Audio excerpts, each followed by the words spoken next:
The third candidate is Pete Nolan. Mr. Nolan, your opening statement, please. Thank you, Mike. My name is Pete Nolan. I wasn't born here in Anchorage. I was raised here. I went to school here. I graduated from high school in Anchorage. When I was 18 years old, I became a police cadet with the Anchorage Police Department. And when I was 21 years old, I became a police officer. It was a job that I very much enjoyed. In 1981, I went on a call in Spenard, and as I approached the home, I was shot twice by a sniper. I survived that incident, and after 6 months was able to go back to work.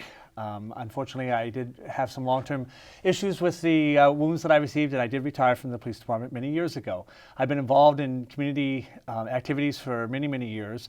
In South Anchorage, I was on the steering committee for the Huffman O'Malley Community Council. I was the vice president of that organization for 2 years, the president for 2 years. I'm a member of HALO, the Home and Land Association, or organization, excuse me.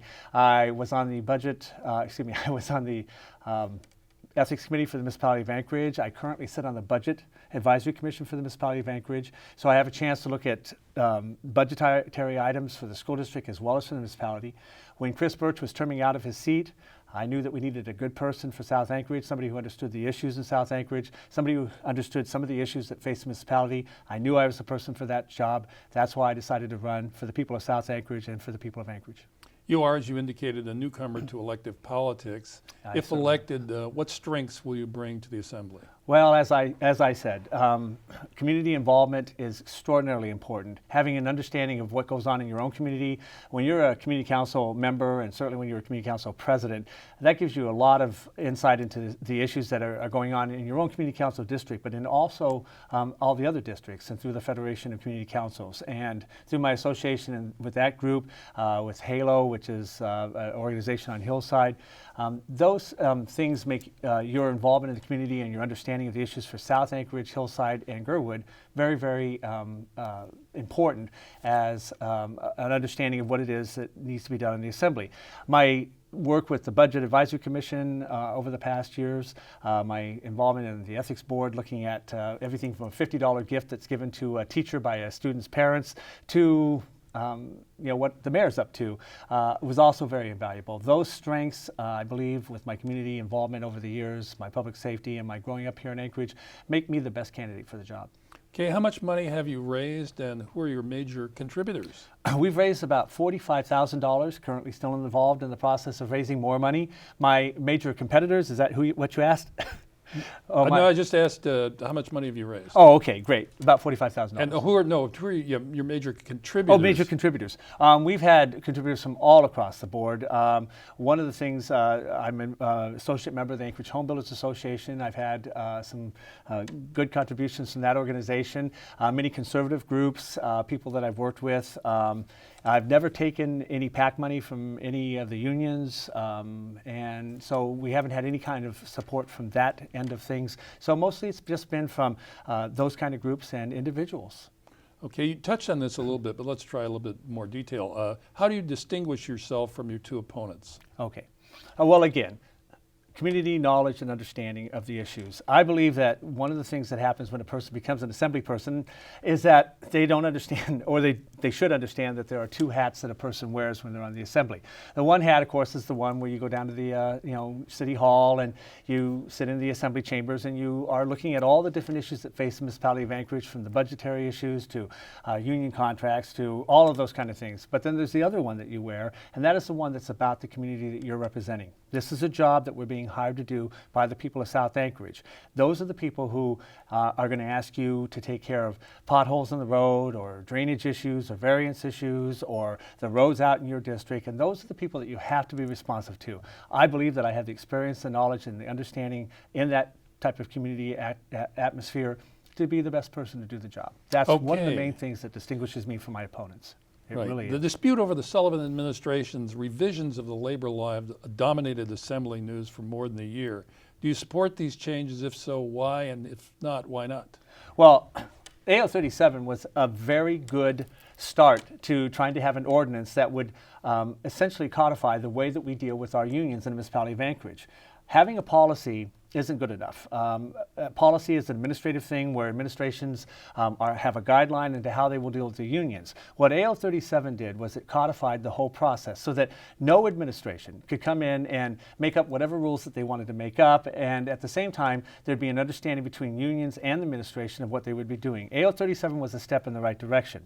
I believe, though, that because the process seemed to be one that was obviously frowned upon by the people of the municipality of Anchorage, as was evidenced by 22,000 people signing onto a petition in just 10 days to have a referendum, that we have to take a look at what is exactly in AO 37 and how we can make it better and how we can do something better with it. So my advice has been, and my direction has been, to say that if the if the assembly were to repeal the ordinance, bring it back in, control the conversation on it, sit down with the unions, administration, and the assembly, rewrite the law with all parties involved so that we can codify the way that we'll deal with our unions in the future, that's the best way to go. I don't believe that leaving it up to the voters of Anchorage is a good idea on either side of it. That is not the responsibility of the voters of Anchorage. That is the responsibility of their elected officials to do these kind of things and to work out how we deal with our unions.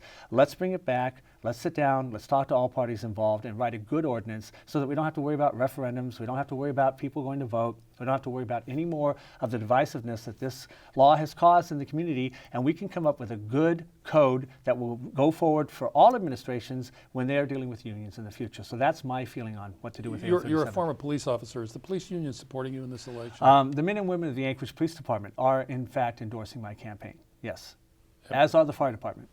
And are you receiving any money from individual contributions? Or? Some from police officers. I've had a few police officers give me some money. I've had no money come in from any firefighters, so I'm not sure if that is something they want to do. I've taken no PAC money. I don't take PAC money from any organization whose contracts I may have to oversee. I made that clear to the unions before they gave me their endorsement, and that is my stand on that. How do you feel about moving the municipal elections to the fall? Well, November specifically. November specifically. Well, for somebody who's been out for the last 10 weekends in very bitter cold at times or in heavy snow knocking on doors, I think it would be great to be able to go out and do that in September, in October, when it was maybe in the 50s and the 60s. So on that scale, I think it's a really good idea. The fact is that if we move the elections to November and that's what the Assembly has chosen to do, then I think it's fine. I don't have a problem in the world with that. I think, though, that the conversation that we just had about this, one of the things that was asked is that we wait until after this current election. The Assembly's own clerk did mention that they were in the middle of the April election, that they couldn't know all the ramifications or all the details about moving the election to November until after this election, and they asked that the Assembly wait. The Assembly chose not to. They chose to go forward and do it. So it's fine with me. Whenever the election is, I'm going to run for the office, and if it's in November, 3 years from now, and I am the one that's elected to the seat, I will have 8 additional months in my seat beyond what I would normally have had. I will have incumbency, so I will have name recognition, and I will have a better chance at raising money. So from my standpoint, if that's what the Assembly wants to do, and that's what we've done, then it's fine with me. Okay, when you mentioned going door to door, when you get out door to door and get a chance to meet your neighbors, what do they want to talk about and politically? What are their concerns?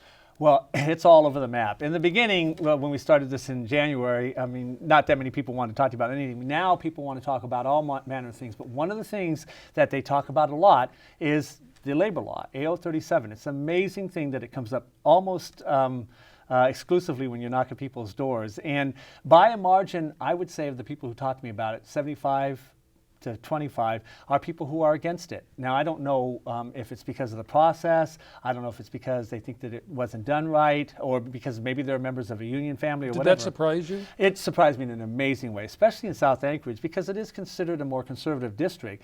So that has surprised me a lot. Also, some of the things that come up quite a bit is funding for the school district. And I have to explain to people that there is a school board that takes care of course, the budgeting for the the Anchorage School District, and 49% of our property taxes go to the school district now. So funding on a state level is something that's handled by the state, by their representatives in Juneau, and those are the people that they really need to talk about this. And I try not to be flippant about it, but I do ask them if they know who's running for a school board and if they know who they voted for last time, and most of the time they don't have a clue. Okay.